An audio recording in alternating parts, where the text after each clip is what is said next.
오늘 우리에게 허락된 말씀은 신약성경 요한복음 7장 14절부터 18절까지 말씀입니다. 신약성경 요한복음 7장 14절부터 18절까지 말씀 봉독해드리겠습니다. 이미 명절의 중간이 되어 예수께서 성전에 올라가사 가르치시니 유대인들이 놀랍게 여겨 이르되 이 사람은 배우지 아니하였거늘 어떻게 그를 아느냐 하니 예수께서 대답하여 이르시되 내 교훈은 내 것이 아니요 나를 보내신 이의 것이니라. 사람이 하나님의 뜻을 행하려 하면 이 교훈이 하나님께로부터 왔는지 내가 스스로 말함인지 알리라. 스스로 말하는 자는 자기 영광만 구하되 보내신 이의 영광을 구하는 자는 참되니 그 속에 불의가 없느니라. 아멘. 타락한 인간 안에 자신을 나타내사 우리를 만나주신 하나님 아버지 은혜를 감사합니다. 하나님과 더 친밀해지도록 말씀 앞에 다시 불러주셨습니다. 우리의 주관성을 확장해가는 시간이 아니라 하신 말씀에 철저한 시간 되게 해주십시오. 우리 주관성이 진리 판단의 기준이 되지 않도록 현존하시는 하나님의 객관성 안에 있는 말씀 이게 해주십시오. 성육신하셔서 세상 속으로 들어오신 바로 그 사건 안에 있는 말씀 이게 해주십시오. 하나님의 은혜는 우리 사고의 결핍을 보충해주는 것이 아니며 우리 내재적 능력에 무엇인가를 첨가해주는 것도 아님을 압니다. 하나님의 은혜는 우리 사고 전체를 완전히 다른 기반 위에 세우는 것입니다. 하나님의 그 은혜 안에 있는 말씀 되게 해주시옵기를 우리 주 예수 그리스도 이름으로 기도하옵나이다. 아멘. 오늘 본문은 초막절 중간에 일어난 사건입니다. 성전에 입성하신 주님은 자신의 생명을 노리는 자들의 위협에 굴하지 아니하시고 거기에 모인 사람들에게 담대히 하나님의 뜻을 전합니다. 지난주 본문을 통해 살핀 문제는 주님의 인격에 관한 것이었습니다. 다시 말해 주님이 누구냐라는 문제였죠. 그 문제에 대답하면서 주님은 단순히 선한 사람이나 속이는 사람이나 또는 미친 사람일 수 없다는 사실을 확인했습니다.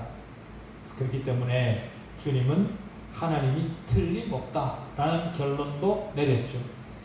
그런데 오늘 본문은 앞에서 진술된 모든 사실이 진실이냐, 지금까지 말해왔던 주님의 모든 것들이 믿을 수 있는 것들이냐라는 겁니다. 이미 명절의 중간이 되어 예수께서 성전에 올라가서 가르치시니 성전에 대해서는 앞에 2장에서 잠깐 언급을 했었습니다. 주님은 2장 16절에서 성전을 내 아버지의 집이라 그렇게 표현을 하셨고 마태복음 21장 13절에서는 내 집이라 그렇게 표현을 하셨습니다.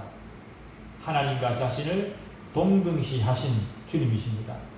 어쨌든 성전은 하나님이 거하시는 하나님의 집입니다. 소유권이 하나님에게 있다라는 거죠. 소유권이 하나님에게 있다는 것은 세상에 속한 것이 아니라는 말입니다. 한마디로 거룩하다 그 말이죠. 인간의 사사로운 욕심을 행사할 수 있는 곳이 아니라는 말입니다. 현대적 의미의 성전은 바로 저와 여러분입니다. 우리가 바로 하나님이 거하시는 하나님의 집입니다. 구약시대는 그 누구도 성막이나 성전을 자신의 아버지의 집이라 그렇게 부른 사람이 없었습니다. 그 사실만으로도 주님은 단순히 탁월한 분이 아님을 알 수 있습니다. 주님은 단순히 인간보다 좀 더 나은 분이 아니라 하나님이십니다.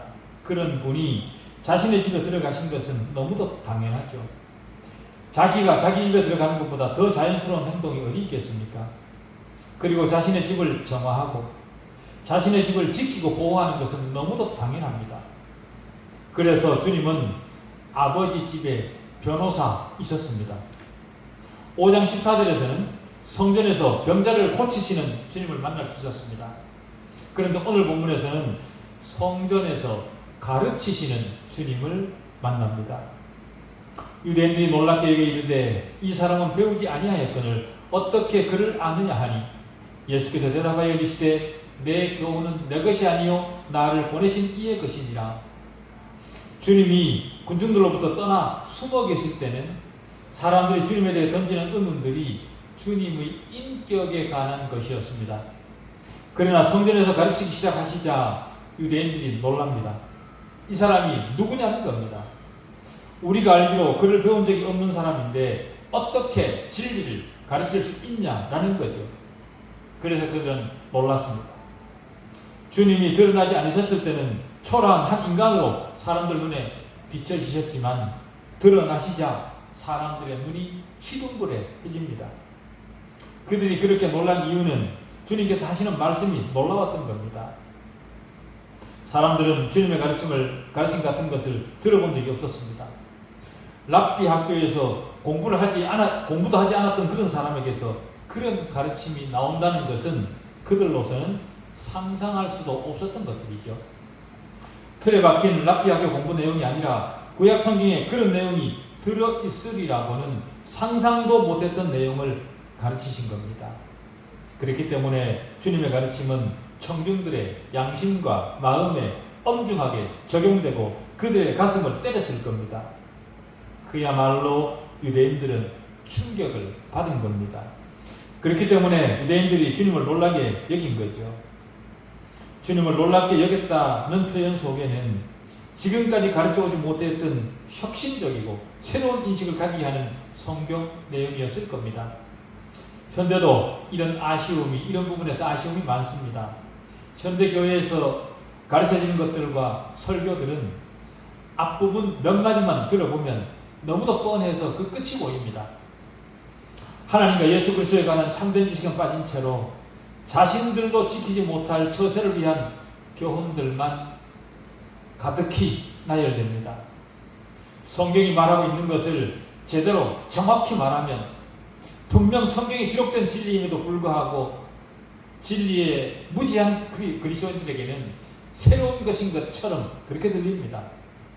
그래서 자신들의 무지는 생각하지 않고 새로운 것을 말하는 것이라 그렇게 비판을 합니다. 예수 그리스도는 하나님 자신이기 때문에 하나님에 대해 가장 정확히 증언하신 분입니다. 그렇기 때문에 주님의 가르침은 성경에 기록되지 않은 새로운 진술이 아닙니다. 그럼에도 불구하고 주님의 말씀을 들은 유대인들은 어떻게 무식한 예수가 그처럼 새로운 것을 말할 수 있느냐라는 듯한 태도입니다. 유대인들이 놀랍게 이르되 이 사람은 배우지 아니하였거늘 어떻게 그를 아느냐 하니 주님 자신의 것을 가르치셨기 때문에 그것은 진리였고 주님의 태도는 자신의 진리를 가르치실 것이기 때문에 너무도 당당했을 겁니다. 랍비 학교에서 배운 서기관들보다 더 정확한 것을 훨씬 더 위험 있게 분명하게 가르치셨습니다. 그런 주님을 보고 유대인들은 당황한 겁니다. 현대도 마찬가지입니다. 자칭 그리스도인이라 말하는 사람들에게 기독교의 참된 교리를 말하면 그들은 당황해서 새로운 것을 말한다고 의심스러운 눈으로 바라봅니다. 자신들의 무지에 대해 양심이 찔려야 될 사람들이 자신들의 탐욕감을 감추기 위한 방편으로 겨우 인간이 가르치는 배움을 들먹입니다. 유대인들은 주님이 참된 것을 말씀하시는데 참된 말씀 자체에 관심을 기울인 것이 아니라 주님이 말씀을 전달하는 방식을 가지고 시비를 겁니다. 이런 태도는 현대사회에도 만연해 있는 정신과 꼭 닮았습니다. 본질에 대해 분명한 지식을 가지고 있지 못하다 보니 비본질적 부분으로 시비를 거는 겁니다. 하나님에 관한 것들은 영적 영역에 속합니다. 그렇기 때문에 학교 공부를 하듯이 단순 암기로 되지 않습니다. 성령님에게 겸손히 의지함을 통해 성령께서 주시는 영적 능력을 받아야 됩니다. 인간적 학문을 너무 앞세우면 하나님의 임재와 하나님으로부터 오는 복을 놓칠 수 있습니다. 신학교에서 받는 교육 과정을 충실히 이수해야 되기도 하지만 그러면서도 성령께서 부어주시는 영적 능력을 무시해서도 안 됩니다. 현대 신학생들과 목회자들의 상태를 보면 세상 학교 학생들이나 일반 직장인들과 별반 다를 것이 없어 보입니다. 그래서 그런 모습을 보면 종종 내 머릿속에 이가봇이라는 단어가 생각이 납니다. 하나님의 계획가 블레셋에게 빼앗기고 제사장 엘리가 다락에서 떨어져 죽고 엘리의 두 아들 홈니와 비나스도 죽었는데 죽은 아들 비나스의 아내가 해산을 합니다. 그러자 주변에 섰던 사람들이 며느리에게 힘을 주느라고 용기를 내라고 그렇게 용기를 주는데 그 모든 상황을 파악한 며느리가 자신이 해산한 아들 이름을 이가봇이라 그렇게 지었습니다. 하나님의 영광이 떠났다는 거죠. 사람만 바라보고 교회를 종교사업의 수단으로 여겨온 결과 교회는 자꾸만 위축되고 있고 신학교는 학생이 없어서 미달인 학교가 태반이고 그래서 학교 운영이 어려워지니 총회나 노회에 재정 지원을 호소해 옵니다. 그 모든 원인은 영적 능력을 상실했기 때문이라 그렇게 판단이 됩니다. 하나님께서 주님을 통해 우리에게 주시는 모든 영적 은혜들은 인간으로부터 비롯된 것들이 아닙니다. 교회가 영적 문제에 의해 영적 문제에 대해 인간적 처방만 강조하고 하나님께 엎드리는 일을 소홀히 한다면 하나님으로부터 오는 모든 은혜들이 끊어지고 맙니다. 교회 안에 우리가 이해할 수 없는 기적이 일어나면 우리는 그것을 개인의 능력으로 돌리려는 유혹에 빠집니다. 그러나 교회 안에 일어나는 모든 것은 주님으로부터 비롯된 것이지 우리 개인으로부터 비롯된 것이 아닙니다. 주님의 능력은 학교로부터 비롯된 것이 아니라 하나님으로부터 온 것입니다. 그렇기 때문에 기독교 신앙을 하면서 우리가 이해하지 못하는 즉 우리 수준 밖에 있는 신령한 것들을 무시해서는 절대로 안 됩니다. 우리가 잘 아는 유대인들의 지혜에서 우리는 그것을 탈무드라 그렇게 부릅니다. 그것은 인간으로부터 나온 지혜서입니다. 그러나 기독교 신앙은 인간으로부터 비롯된 지혜의 가르침이 아닙니다.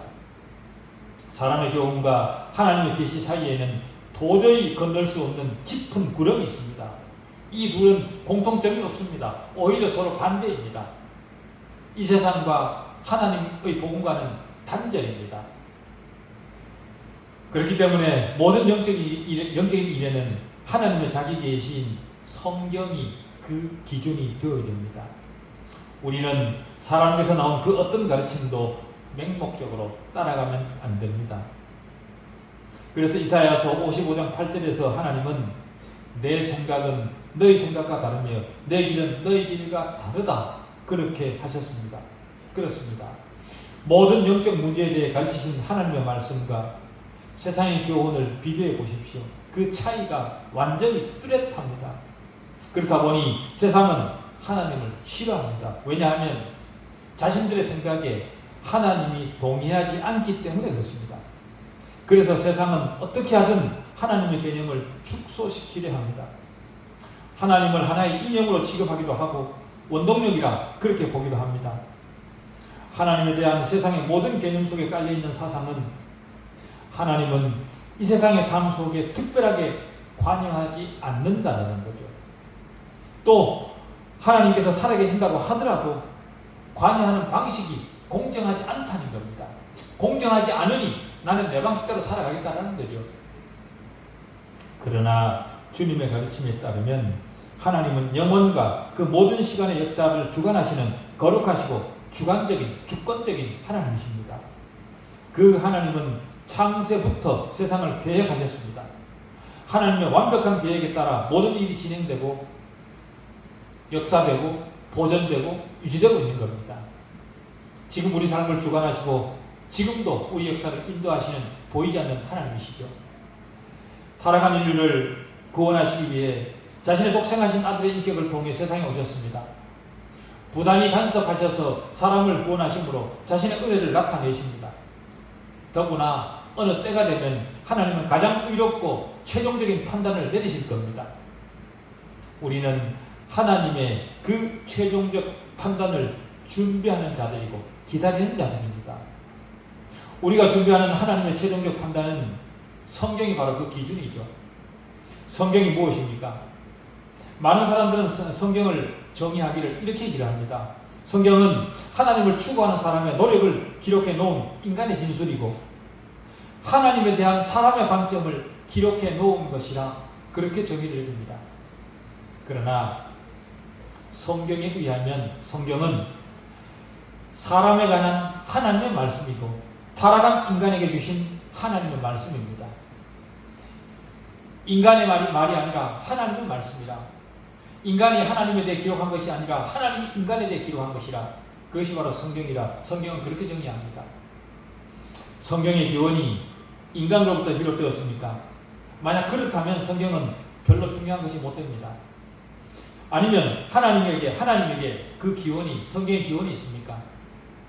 하나님에게 기원이 있다면 흔들리는 세상에서 오직 유일하고 확실한 기초가 성경이 될 것입니다. 그런데도 불행하게도 그리스도인들마저도 성경을 왜곡합니다. 예를 들면 성경의 기원이 하나님이라는 사실에 대한 인식이 희미하면서 광신적 태도를 가진 사람들은 하나님의 가르침보다 자신의 열심이 더 중요하다 그렇게 생각을 합니다. 성경이 어떻게 말하든 열정적으로 열심을 내는 것이 더 하나님 앞에 가치가 있다 그렇게 생각을 하는 거죠. 그러나 밑빠진 독에는 아무리 미친 듯 물을 갖다 부어도 남는 것이 전혀 없습니다. 하나님 말씀에 확고한 가르침에 기초하지 않고 다른 것에 기초해서 종교적 열광으로 광신적 태도를 보여봐야 그 끝은 허망할 뿐입니다. 아무런 유익도 얻지 못할 것입니다. 사람의 교훈과 하나님의 교훈은 사람 자신이 관련된 문제에 있어서도 다릅니다. 사람의 교훈은 사람의 표준에 의한 것이기 때문에 사람의 기준으로 사람을 보면 사람이 지옥에 갈 만큼 그렇게 나쁘지 않습니다. 심지어 어떤 일에 있어서 다른 사람보다 좀 더 나아 보이면 그 사실로 인해 위로를 얻고 그것을 자랑으로 삼습니다. 만일 도덕성을 사람의 크기를 재는 자로 표현하자면 도덕적으로 좀 낮은 자도 있고 도덕적으로 좀 높은 사람도 있을 겁니다. 그래서 다른 사람보다 무언가 도덕적으로 위에 있다고 스스로 생각하면 그것으로 알량한 위안을 얻습니다. 그러나 하나님은 사람의 시각으로 사람을 보시지 않습니다. 하나님은 하나님 자신의 시각으로 사람을 보시고 판단하십니다. 하나님의 관점대로 사람을 판단하면 그 누구도 하나님의 요구를 만족시킬 수 있는 사람은 없습니다. 그래서 로마서 3장 23절은 모든 사람이 죄를 범하였음에 하나님의 영광에 이르지 못하더니 라고 합니다. 만약 자신에게 내려지는 하나님의 평가가 부당하다고 생각되시는 분이 있으시다면 성경이라는 법정에 나가셔서 여러분의 사정을 알릴 필요가 있습니다. 성경이라는 법정에 나가셔서 율법을 다시 자세히 읽어보십시오. 그러면 자신이 지금까지 자신을 생각해왔던 것보다 훨씬 더 자신이 더 죄인이라는 사실을 발견하게 될 것입니다. 율법은 우리 죄를 폭로하고 하나님 앞에서는 우리의 진정한 위치를 가르쳐줍니다. 우리가 우리 자신을 보는 것과 하나님이 우리를 보는 것 사이에는 큰 간극이 있습니다. 넘지 못할 간극이 있는 겁니다. 예수 그리스도를 바라보는 인간의 시각과 하나님의 시각은 완전히 다릅니다. 요한복음 7장은 예수 그리스도를 바라보는 인간들의 편견들로 가득합니다. 어떤 사람은 예수님을 선한 사람이라 불렀고 또 어떤 사람은 속이는 자, 또 어떤 사람은 선지자로 불러줄 용의를 가졌다 그렇게 얘기를 하고 또 어떤 사람은 귀신이 들려 미쳤다라고도 했습니다. 그런 모든 편견에도 불구하고 예수님은 하나님이십니다. 그 사실을 알지 못하는 사람들은 십자가는 비극이라 그렇게 말합니다. 또 어떤 사람들은 십자가는 용감한 고난의 신뢰다 그렇게 얘기를 하기도 합니다. 그러나 성경은 그렇게 말하지 않습니다. 성경은 십자가가 대속적 희생의 장소였다 그렇게 진술합니다. 그리고 주님은 죄인들의 죄를 해결하시기 위해 십자가에서 죽으셨다 그렇게 얘기합니다. 하나님의 이 위대한 결단은 창세전에 삼위 하나님과의 계약으로 이루어진 것입니다. 삼위 하나님 사이의 계약을 통해 타락한 인류의 구원을 완성하실 작정이셨습니다. 그러나 사람들은 그런 말은 받아들이기 힘들다 그렇게 그런 태도를 보였습니다. 사람들이 이해하지 못할 것을 아신 하나님은 구약의 긴 시간을 통해 동물로 드리는 희생제사를 가르치신 겁니다. 구약시대 동물의 희생을 통한 대속적 제사가 가능하다는 것을 오랜 시간을 통해 하나님은 인간에게 설명하신 겁니다. 그리고 때가 참에 완전하신 어린 양 되신 하나님의 아들이 세상 죄를 위해 대속의 희생을 치르심으로 단번에 완전한 구원을 성취하셨습니다. 이 규례는 하나님께서 세우시고 하나님께서 제정하신 겁니다. 인간을 위한 하나님 아들의 대속적 희생 제사가 필요했던 이유는 죄인에 대한 하나님의 심판 때문입니다.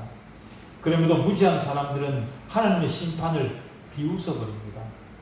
지옥이라는 것은 이 땅에서 인간이 스스로 만들어낸 개념일 뿐이라 그렇게 그들은 생각을 합니다. 그러나 성경은 분명히 선언합니다. 사도행전 17장 30절에 보면 알지 못하던 시대에는 하나님이 간과하셨거니와 이제는 어디든지 사람에게 다 명하사 회개하라 하셨으니 이는 정하신 사람으로 하여금 천하를 공의로 심판할 날을 작정하시고 그렇게 얘기합니다. 정하신 사람 누구입니까? 예수 그리스도입니까? 그리스도입니다. 예수 그리스도를 통해 공의로 심판하실 날을 작정하셨다 그렇게 얘기를 하십니다. 하나님의 이 분명한 선언을 인간이 아무것도 아닌 것으로 폐기 처분할 수 있습니까? 사람의 교훈과 하나님의 교훈 사이에 존재하는 엄청난 차이는 우리로 몇 가지 결론에 이르게 합니다. 그 첫째는 예수 그리스도께서 치르신 희생을 만족해 하실 분은 오직 하나님뿐이다 라는 겁니다. 사람들의 사색 속에는 어떤 위안도 발견할 수 없습니다. 인간이 고안해낸 그 어떤 것으로도 만족은 없습니다.